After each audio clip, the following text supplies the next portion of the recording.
Hey friends, Jack here again, back with the second video of the 2024 Chicago Marathon video series that I'm doing, aiming to go sub 3 hours 30 over there in October.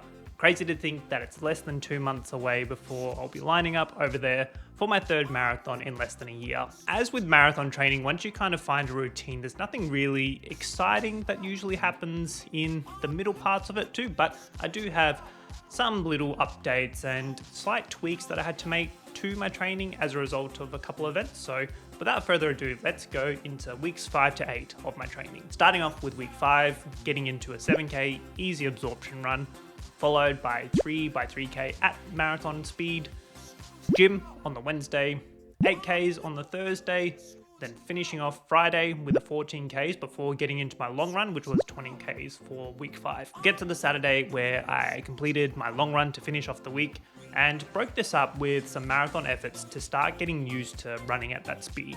So started off the run with 5Ks at an easy, comfortable pace, threw in 2x3K efforts at 4 minutes 30 pace, which is quite a lot quicker than what my marathon pace is, and a 1K float between each of those intervals. And wasn't quite sure why I decided to run that fast for that one. I feel like my legs were quite fresh still getting into the marathon training, but finished it off with 4Ks at an easy pace. I know I had some interest in regards to nutrition as I started to prep that for the marathon itself. I only ended up taking the one goo gel for the 20K run here, finding that between 18 to 22Ks, I don't really need gels as such. Sometimes I'll have one of my soft flasks filled with electrolytes, and that usually does me too, but as we go on into the weeks further, we'll see that start to increase. Started off week 6 with an easy 7K absorption run to absorb the long run from the weekend prior. Next up for my quality session in that week was 5x2K efforts, and felt really good with this one too, even though by the 5th rep, you're almost like, why am I even signed up for a marathon? Still managed to keep quite a consistent pace for them all too, and I'm sure I'll put some infographics on the screen now so you can see what the splits look like too, or even screenshots from Garmin Connect. Wednesday was a good old gym session, 8Ks Thursday, 14Ks Friday, leading into my long run for that weekend, which was 22Ks, and actually completed this at marathon pace, like right under it, which was really exciting to see, at 4 minutes 54 per kilometer. Similar again with the nutrition, only ended up taking the one goo gel, but relied quite heavily on my electrolytes in my soft flask that got me through. It was also in this week where I was just feeling very sore in the shins and was almost contemplating just not even getting out the next week for all of my sessions. But as we go into next week, I was actually quite surprised to see what I was able to achieve. So for week 7, found out that I'd be running the Sydney City to Surf, and also apparently was notorious for Heartbreak Hill, similar to Boston. I think they tried to take the name off. This week looked very different to all of my other weeks, not doing as much mileage, but still getting in 6 runs for the entire week, which was really good to see. So training looked very different that week. 7Ks on the Monday. Instead of doing my quality session, ended up just doing 4Ks at an easy pace. Gym on the Wednesday, 8Ks on the Thursday.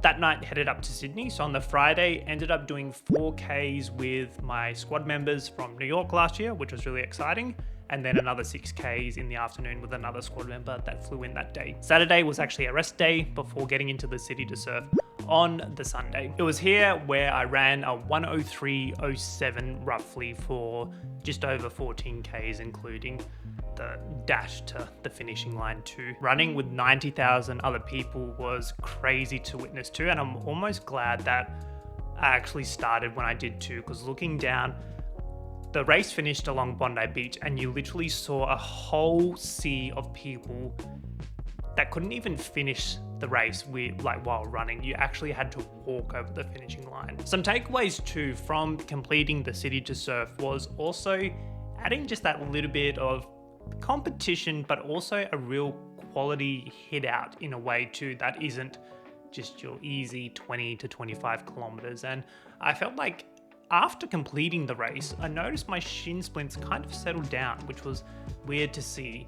Ran in my Hoka X2s for those two, and I think I averaged 4 minutes 28 per kilometer with just over 200 meters of elevation. And since coming back from Sydney, yeah, I've noticed that my shin splints, they're still there a little bit, but haven't been as bad. So I don't know, maybe I need to do more quality sessions throughout the weeks. Regarding nutrition, obviously no gels or electrolytes that I took on the course out there.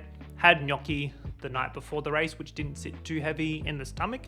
However, because I went up on the Thursday night and we had a couple of workshops on the Friday and Saturday, found a lot of the hotel conferencey kind of food that we were eating sat quite heavy in my stomach too, so I wasn't feeling 100% coming into race day. Week 8, got back to Melbourne and all was back to normal as can be. Ended up doing 7Ks on the Monday, then decided to mix it up with the quality session for this week after discussing with a few running coaches that I did one of the sessions with in Sydney.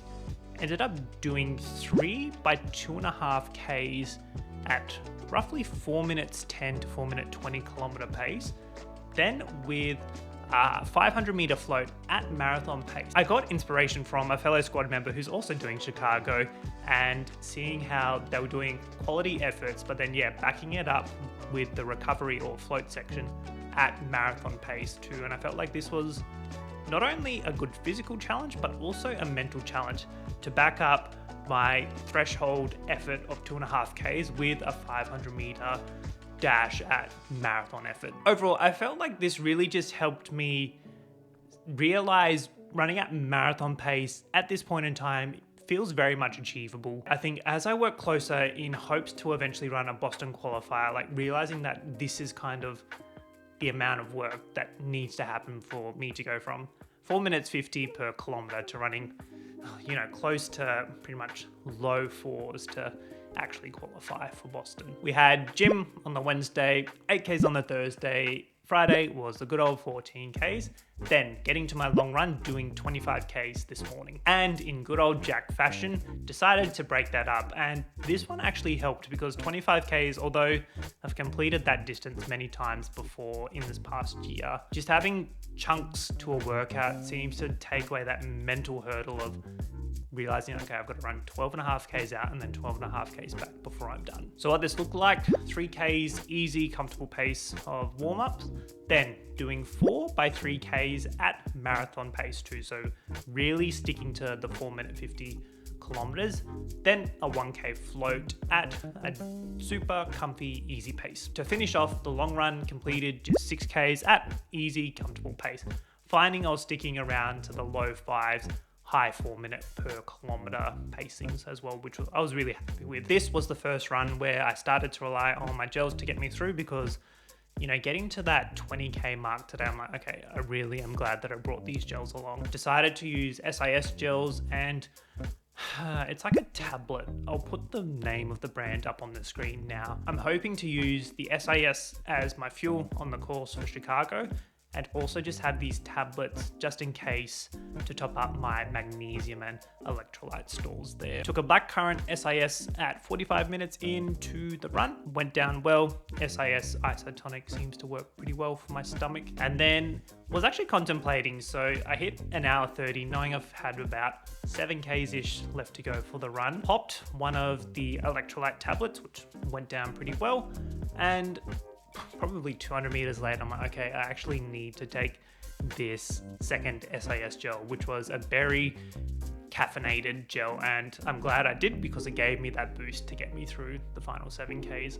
All sat well in my stomach with no real issues. I know Gatorade Endurance Formula will be out on the aid stations in Chicago, but at this point in time, I feel like I probably won't rely on those, and hoping the electrolyte tablets that I got will get me through to the finishing line without any cramping or any bad things happening. At this point in marathon training, your body's just in that kind of marathon mode where you just know you have to get up early in the morning to get the sessions done. And overall, the body's holding up well.